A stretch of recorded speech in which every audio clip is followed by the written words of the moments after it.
I'm Rick Murphy, CEO and founder of Cogent Growth Partners. If you're a technology services provider or an MSP thinking about growth, acquisitions, and how to achieve a realistic liquidity strategy or an eventual exit, this show's for you. This is Cogent Conversations. Let's talk now about silent churn, right? The risks that they don't see coming. The clients, they don't complain, then they just leave. So what do you think, why don't long-term clients raise issues that before they leave? It's not in their best interest to raise an issue unless they really love you dearly and they want you to fix a behavior.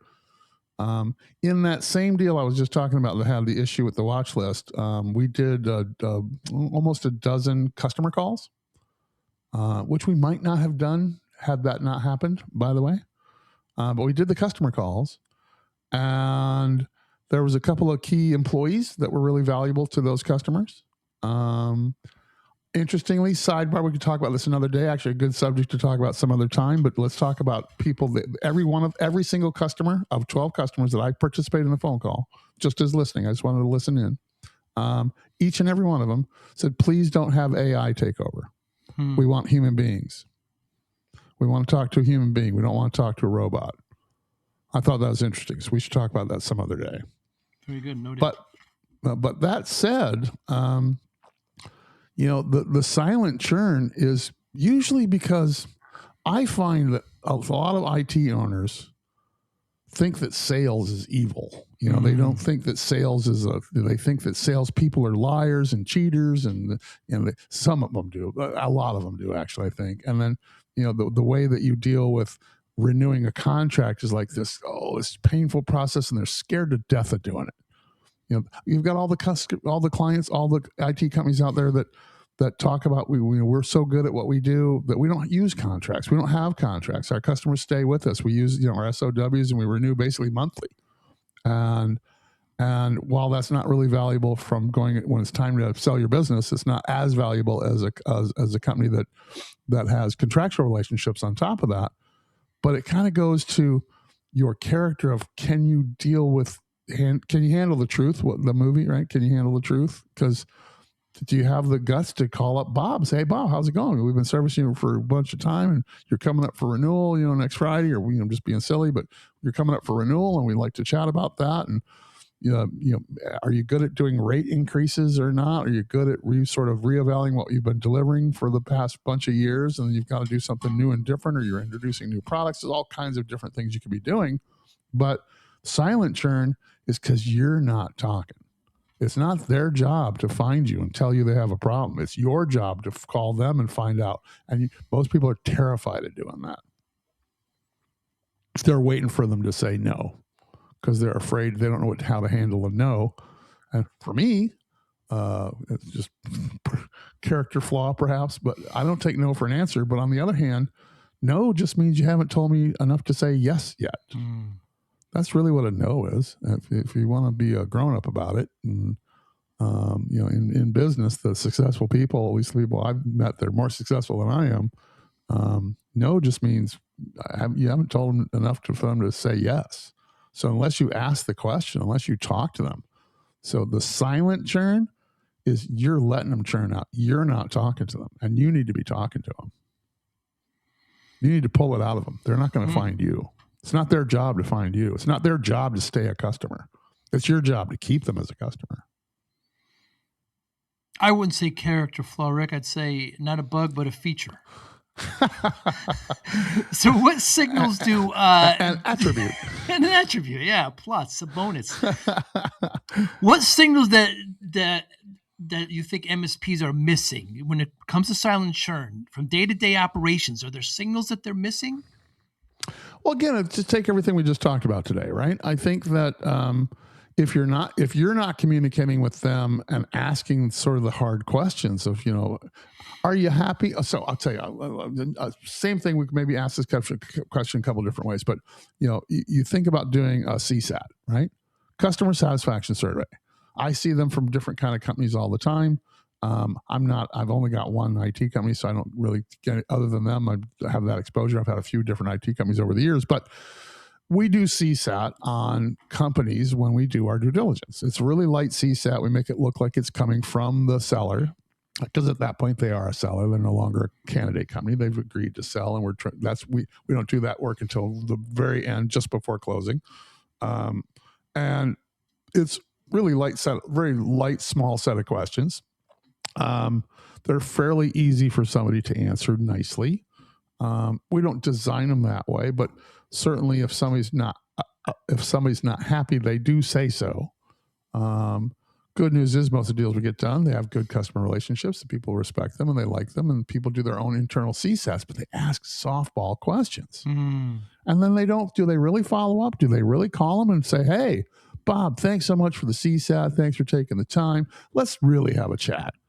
Tell me what you really think, would you please? I know you work with George and Fred and Sally all the time, and they've been working with you for a long time. Is everything going good there? And blah, blah, blah. And do you really ask any tough questions? And I think the answer is no. I don't think anybody asks tough questions. That's I think, what contributes to that. I think they're afraid to ask tough questions. Because they don't want to know the answer? They don't want to know the answer because they don't know how to deal with the rejection. They don't know how to deal with a no. They don't know how to deal with a problem. And they're not used to doing it. And that's where you get, your clientele is less sticky. On the one hand, it does endear you to them and vice versa.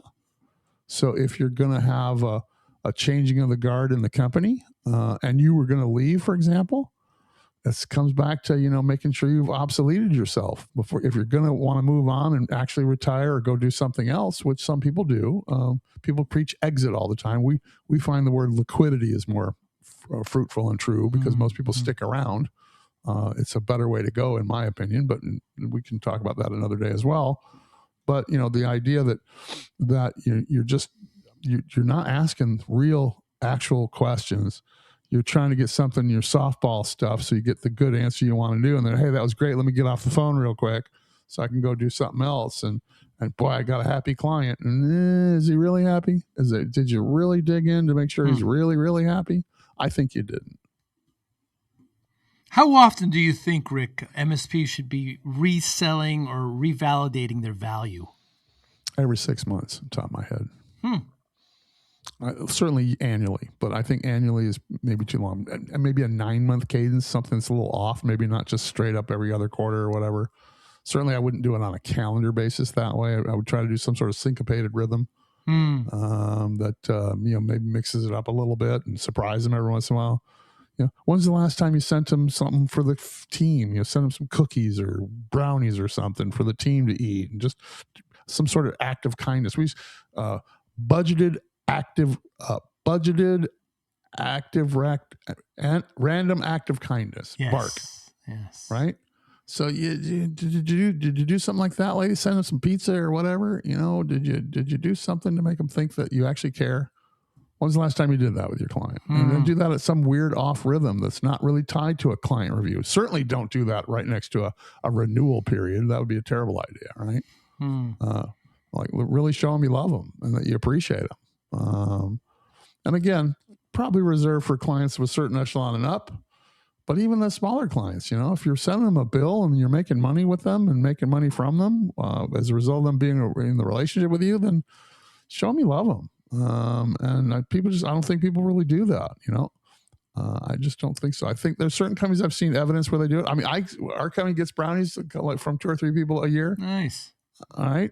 And we know that we're actually part of their customer appreciation annual holiday thing, right? Which is cool. But how nice that they actually do that.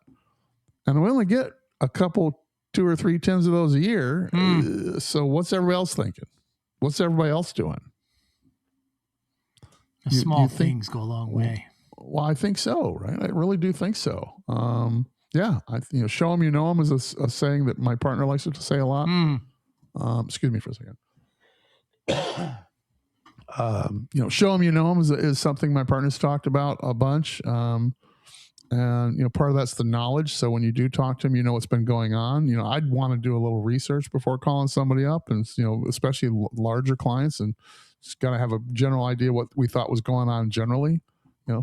And again, have some knowledge of what's been happening. Well, I know you had that big problem a month and a half ago. It looks like that's been solved. Thank God we took care of that. Maybe it was a breach issue or whatever might have happened, and servers going down, or that's why you exist, right?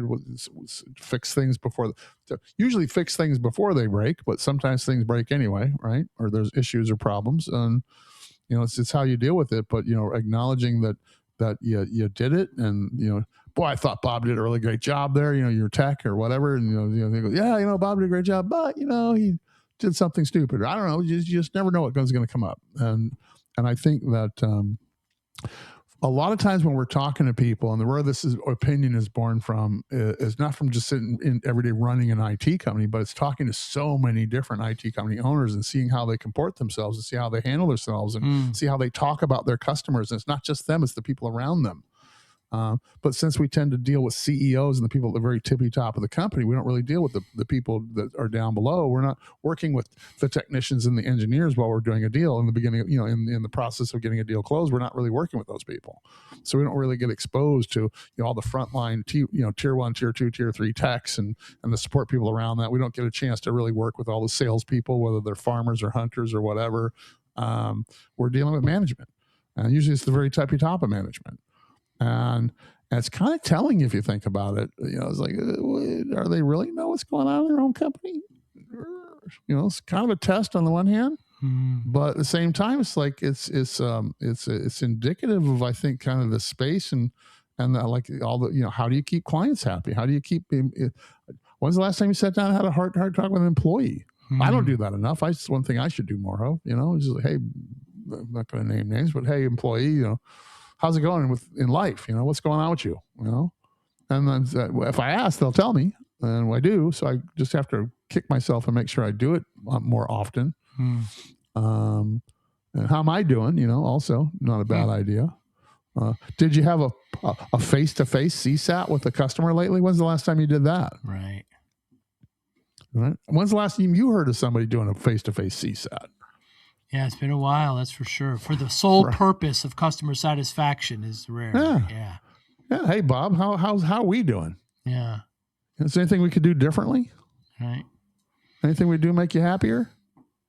And don't bullshit me, Bob. Right. Tell me the truth. Yeah, give it to me. What role do you think complacency plays in client loss? Well, I think that's what we just talked about. I think that is the problem. I think it's complacency. Again, we're always told constantly how wonderful my team is, how I have the best customer service people on the planet.